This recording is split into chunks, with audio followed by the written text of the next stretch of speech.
Bem-vindo ao canal Aprende Aí. Ok, vamos direto ao ponto. A gente vive cercado de tecnologia, né? Mas e se ela começasse a pensar um passo à nossa frente? Pensa só, um mundo onde tudo simplesmente funciona. Onde cada necessidade nossa é antecipada antes mesmo da gente se dar conta. E olha, isso não é papo de ficção científica não. É uma mudança tecnológica gigante que está acontecendo agora, bem debaixo do nosso nariz, muitas vezes sem a gente nem perceber. Então, o que está por trás dessa mudança toda? Bom, é uma combinação de 3 tecnologias que juntas a gente pode chamar de tríade da inteligência invisível. Bora entender como é que isso funciona?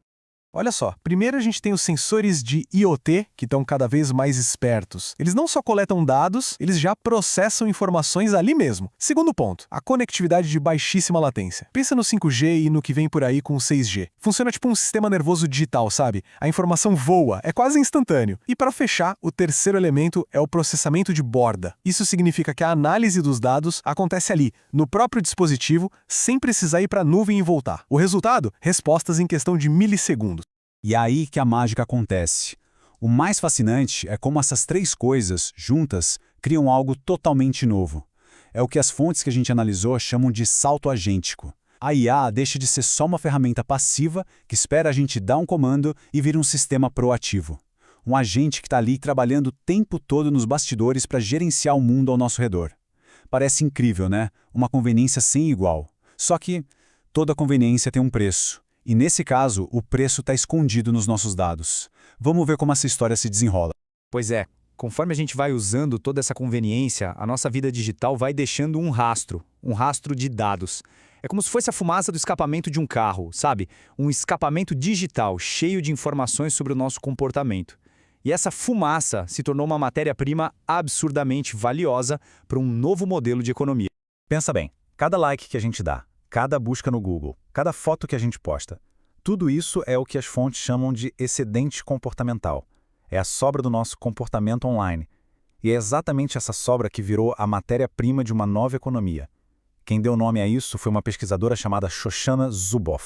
E o conceito dela é o capitalismo de vigilância. Mas calma, não é só sobre vender anúncio não, é muito mais profundo. É um sistema inteiro projetado não só para prever o que a gente vai fazer, mas, e aqui está o pulo do gato, para influenciar o nosso comportamento futuro.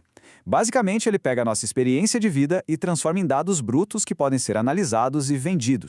Então, o ponto central aqui é que a coisa vai muito além de um anúncio de sapato que fica te perseguindo. É uma nova forma de poder, um poder sobre as pessoas. Os algoritmos que são feitos para prender a nossa atenção a qualquer custo acabam criando armadilhas para a nossa saúde mental, tipo doom scrolling, quando a gente fica rolando a tela vendo notícia ruim sem parar. Eles acabam moldando a cultura que a gente consome, as pessoas com quem a gente interage, e isso vai minando a nossa autenticidade. No final das contas, as nossas escolhas acabam sendo guiadas, bem sutilmente, pelos interesses da indústria, e não necessariamente pelos nossos próprios valores. E isso nos joga num paradoxo bem perigoso, como a Zuboff alerta. A frase dela resume perfeitamente o dilema. Não se importar é ruim, se importar é pior. Ou seja, deixar que as empresas ignorem nosso bem-estar é péssimo. Mas, dar a elas o poder de gerenciar ativamente nosso bem-estar pode ser ainda mais assustador. E aí, diante de todo esse poder fica a pergunta: o que afinal nos torna diferentes de um algoritmo? Essa pergunta é central para a gente entender o nosso lugar nesse novo mundo. O que é que nos faz fundamentalmente diferentes desses algoritmos tão poderosos? A resposta, olha só, está na própria forma como a gente pensa e existe. Vamos lá. Algoritmos são fantásticos para resolver problemas, não vá para negar. Mas eles sempre trabalham dentro de um cercadinho, de um quadro fixo que nós humanos definimos para eles. Já a gente é capaz de formular os problemas, de decidir o que é importante e o que é relevante. Essa nossa capacidade de crescer, de evoluir, de ir além do que a gente é hoje, isso é a essência da agência humana. E a raiz dessa diferença toda vem de um conceito lá da biologia. O nome é autopoiese. Parece complicado, mas a ideia é simples. É a capacidade que todo ser vivo tem de se produzir e se manter o tempo todo. Pensa numa bactéria, ou em nós mesmos. A gente está constantemente trabalhando só para continuar existindo. Um algoritmo não precisa fazer isso. Ele não está vivo, ele não tem um eu para se preocupar em manter. E é justamente essa necessidade constante de se automanter que dá a nós, seres vivos, um propósito e a capacidade de agir com intenção de verdade. E tem uma pergunta que ilustra perfeitamente esse abismo entre a vida e a máquina. Olha só. pode um software construir o hardware em que está rodando enquanto está rodando nele? Pois é, nós somos esse software e hardware tudo junto e misturado. Como a gente precisa lutar para sobreviver, as coisas têm relevância para nós. Um algoritmo não corre o risco de morrer. Para ele, no fundo, nada é de verdade relevante. O que isso quer dizer, então? Que a agência da IA, essa capacidade de agir, é na verdade uma imitação super sofisticada, claro, mas que está presa aos dados que ela recebeu e aos objetivos que foram programados. A nossa agência não, ela é real, é autônoma. E perceber isso, bom, isso coloca o poder e também a responsabilidade de volta nas nossas mãos. Então, se a agência de verdade ainda é nossa, o papo não é sobre uma guerra de humanos contra máquinas. A questão de verdade é como é que a gente vai escolher, projetar e usar essas ferramentas que são tão poderosas para construir o futuro que a gente quer. Porque a IA, por si só, não tira a nossa agência. O perigo real, e as fontes deixam isso bem claro, é que outros humanos podem usar a IA para criar sistemas que nos enganam ou até nos forçam a abrir mão da nossa autonomia, seja por lucro, seja por controle. Tá, mas e aí? O que a gente faz? Quais são os antídotos?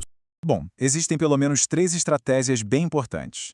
A primeira é exigir a nossa soberania digital, é lutar pelo nosso direito de ter controle e autonomia sobre os nossos dados e a nossa vida online. A segunda é uma tarefa para quem cria tecnologia, projetar sistemas que nos deem mais poder, mais agência e não menos. E a terceira, que é algo que cada um de nós pode fazer, é ser o atrito, sabe? Resistir a essa coleta de dados sem fim. Desligar notificação, pensar 2 vezes antes de usar um aplicativo, enfim, dificultar um pouco a vida de quem quer saber tudo sobre a gente. No fim das contas, tudo isso se resume a uma pergunta fundamental que a gente precisa se fazer o tempo todo. A gente está usando a IA ou é a IA que está usando a gente? A tecnologia tem que ser uma ferramenta para ampliar o nosso potencial e não para transformar a gente num recurso a ser minerado. E a boa notícia é que a escolha no final do dia ainda é nossa. Se inscreve no Aprende Aí antes que o algoritmo esqueça de você e vem aprender ainda mais com a gente.